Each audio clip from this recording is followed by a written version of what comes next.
شان نیوز۔ بسم اللہ الرحمن الرحیم۔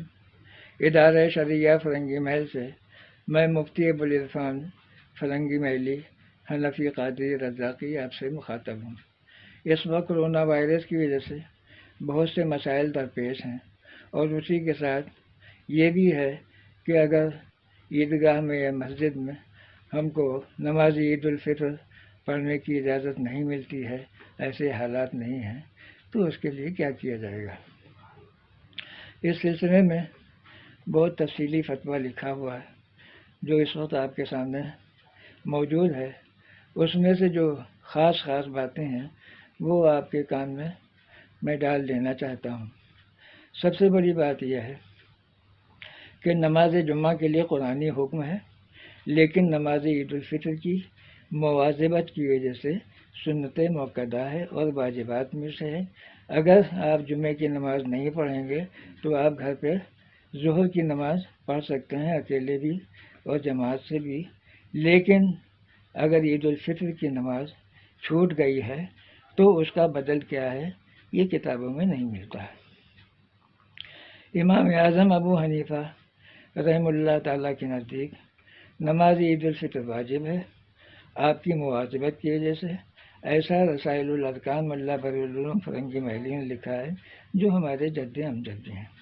نماز عید کے وجوب کے لیے اور ادائیگی کے لیے وہی شرطیں ہیں جو جمعے کے لیے ہیں، سوائے خطبے کے کہ وہ جمعے سے پہلے ہوتا ہے، اور نماز عید الفطر میں نماز کے بعد خطبہ ہوتا ہے، جس میں مسائل اور اعمال عید الفطر وغیرہ کے بیان کرنا ضروری ہوتا ہے۔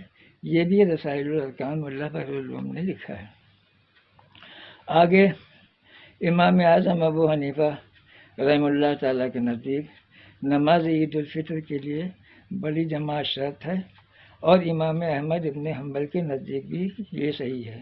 شرح وقایہ میں ہے کہ اگر کسی نے امام کے ساتھ عیدگاہ میں نماز عید الفطر نہیں پڑھی تو اس کی قضا نہیں پڑے گا، اس لیے کہ نماز عید الفطر جماعت اور حضوری سلطان کی بھی شرط ہے، اور جب شرط پوری نہیں ہوگی تو قضا بھی نہیں ہوگی۔ اسی طرح سے رسائل الارکان میں ملا برالعلوم فرنگی محلی نے لکھا ہے کہ نماز عید الفطر کی قضا نہیں ہے۔ عالمگیری میں نے لکھا ہے کہ جس کی نماز عیدین امام کے ساتھ فوت ہو گئی ہو تو وہ قضا بھی نہیں کرے گا، نماز کا وقت پایا جاتا ہو یا نہ پایا جاتا ہو۔ یہ حوالہ دیا ہے انہوں نے تبیین کا اور شرح سفر السعادت کا۔ اس طرح سے ظاہری حنفی مذہب یہ ہے کہ نماز عید الفطر فوت ہو جانے پر امام کے ساتھ عیدگاہ میں نہ پڑھنے پر اس کی قضا کہیں بھی نہیں پڑھی جائے گی۔ اب ہدایہ کی بات شرحوں میں لکھا ہے کہ اگر جس کی نماز چھوٹ گئی ہے تو وہ 2 یا 4 رکعتیں چاشت کی ابن مسعود رضی اللہ عنہ کی روایت کے بنا پر گھر پہ اکیلے پڑھ سکتا ہے، اور اس نماز کی بہت فضیلت ہے اور ثواب والی نماز بھی ہے۔ امام احمد کا بھی مذہب یہی ہے کہ نماز عید فوت ہونے پر 4 رکعت نماز تطوع کی 1 سلام سے پڑھی جائے، ابن مسعود کے اثر کی بنا پر۔ اسی طرح سے در مختار کے حاشیے میں ہے کہ 4 رکعت نماز پڑھنا مستحب ہے، نہ کہ نماز عید الفطر کا بدل یا اس کی قضا ہے۔ شامی میں بھی ہے کہ نماز عید الفطر عیدگاہ میں فوت ہونے پر گھر پر 4 رکعت چاشت کی نماز پڑھیں، نہ کہ عید الفطر کا بدل ہے اور نہ اس کی قضا ہے، اور اس نماز میں زائد تکبیریں بھی نہیں کہیں جائیں گی۔ ان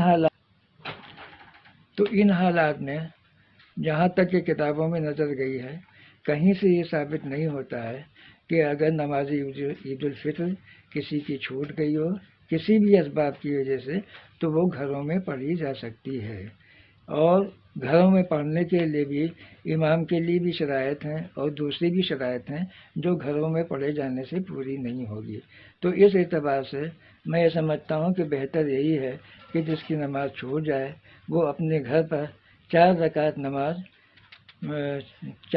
نماز چاشت کی پڑھے، اور اس کی نیت یہ ہے کہ نیت کرتا ہوں میں 4 رکعت نماز چاشت کی خالص اللہ تعالیٰ کے واسطے، منہ میرا طرف کعبہ شریف کی، اللہ اکبر۔ پہلی رکعت میں سبح اسم ربک الاعلیٰ، دوسری رکعت میں والشمس، تیسری رکعت میں واللیل اور چوتھی میں والضحیٰ پڑھیں، یہ بہت فضیلت و ثواب والی نماز ہے ابن مسعود رضی اللہ عنہ کی مطابق۔ اور اگر کسی کو یہ صورتیں نہیں آتی ہیں تو ہر رکعت میں ایک مرتبہ یا 3 مرتبہ قل هو اللہ احد پڑھ لیں، اور اگر یہ بھی یاد نہیں ہے تو جو آپ سہولت سے پڑھ سکتے ہیں اس کو خلوص دل کے ساتھ پڑھیے، اور اس کے بعد اللہ تعالیٰ سے ہم سبھی لوگوں کے لیے دعائے مغفرت کیجیے، اور کرونا وائرس سے نجات حاصل کرنے کے لیے خشوع و خضوع کے ساتھ دعائیں کیجیے۔ اللہ تعالیٰ تمام عالم کے لوگوں کو اپنے حفظ و امان رکھے، آمین۔ ذیشان نیوز